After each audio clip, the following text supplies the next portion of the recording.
ತಿಪಟೂರು ತಾಲೂಕಿನ 300ಕ್ಕೂ ಅಧಿಕ ಬಿಸಿಯೂಟದ ಅಡುಗೆ ತಯಾರಕರಿಗೆ ತರಬೇತಿ ಕಾರ್ಯಾಗಾರ ಏರ್ಪಡಿಸಲಾಗಿತ್ತು.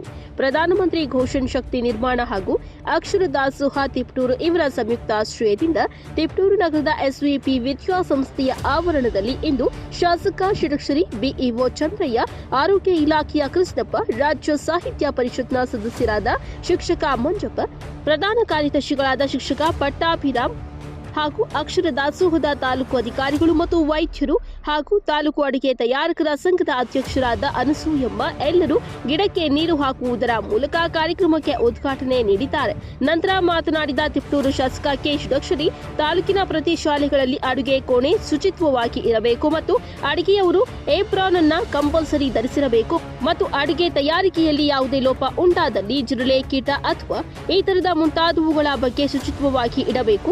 ಮುಂದಿನ ದಿನಗಳಲ್ಲಿ ಸರ್ಕಾರದ ಜೊತೆ ಚರ್ಚಿಸಿ ನಿಮ್ಮ ವೇತನ ಮತ್ತು ನಿಮ್ಮ ಬೇಡಿಕೆಗಳ ಬಗ್ಗೆ ಮುಂದಿನ ಬಜೆಟ್ನಲ್ಲಿ ಚಿಂತನೆ ಮಾಡಿ ಅನುಕೂಲ ಮಾಡಿಕೊಡಲಾಗುವುದು ಎಂದು ಹೇಳಿದ್ದಾರೆ.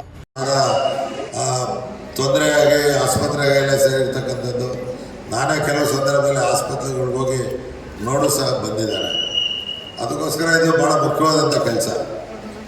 ಬರೀ ನಮ್ಮ ಕೇಂದ್ರದಲ್ಲಿ ಮಾಡೋದಿಲ್ಲ, ನಿಮ್ಮ ಮನೇಲಿ ಮಾಡಿದಾಗಲೂ, ನಮ್ಮ ಮನೇಲೂ ಮಾಡಿದಾಗ ಅದಕ್ಕೇನಾದರೂ ಸರಿಯಾದ ರೀತಿ ಸ್ವಚ್ಛತೆ ಕಾಪಾಡ್ತಾ ಇದ್ರೆ ಅಲ್ಲೂ ಅನಾಹುತ ಆಗ್ತಕ್ಕಂಥದ್ದು ಸಹಜ. ಅದಕ್ಕೋಸ್ಕರ ಮೊದಲು ನೀವು ಸ್ವಚ್ಛತೆಯನ್ನು ಕಾಪಾಡ್ಕೋಬೇಕು. ನಾನು ಈಗ ಕೇಳಿದೆ, ನಿಮಗೆ ಏಪ್ರಿಲ್ ಕೊಡ್ತಾರಲ್ಲ ಮುಖ ಕಟ್ಕೊಳಕ್ಕೆ, ನಿಮ್ಗೆ ಗೊತ್ತೇ ಆಗಲ್ಲ ಹೋದ್ರೆ ಯಾರೋ ಮೇಡಮ್ ಬಂದವರು ಅಂತ ಕತ್ತೀವಿ. ನೀವು ಇದು ಕಟ್ಕೊಂಡಿದ್ರೆ ಅಡುಗೆರಪ್ಪ ನಾನು ಒಂದು ಸ್ವಲ್ಪ ಊಟ ಮಾಡೋಗೋಣ ಅಂತ ಮಾಡ್ತೇನೆ. ಅಂಗನವಾಡಿ ಕೇಂದ್ರಗಳಿಗೆ ಹೋದರೆ ಊಟದ ಸಮಯದಲ್ಲಿ ನಾನು ಅಲ್ಲೇ ಊಟ ಮಾಡ್ತೀನಿ, ಹಾಸ್ಟೆಲ್ಗಳಿಗೆ ಹೋದ್ರೂ ಮಾಡ್ತೇನೆ. ಬಹುಶಃ ನಾನು ಮೊದಲ ಸರಿ MLA ಆಗಿದ್ದಾಗ ಒಂದು ತಟ್ಟೆ ಲೋಟ ಇಟ್ಕೊಂಡಿದ್ದೆ. ಯಾವ ಸ್ಕೂಲ್ಗೆ ಹೋಗ್ತೀನೋ ಅಲ್ಲಿ ಮಧ್ಯಾಹ್ನ ಹೊಟ್ಟೆ ಹಸಿವಾದಾಗ ಅಲ್ಲೇ ಊಟ ಮಾಡಿ ಹೋಗ್ತಿದ್ದೆ.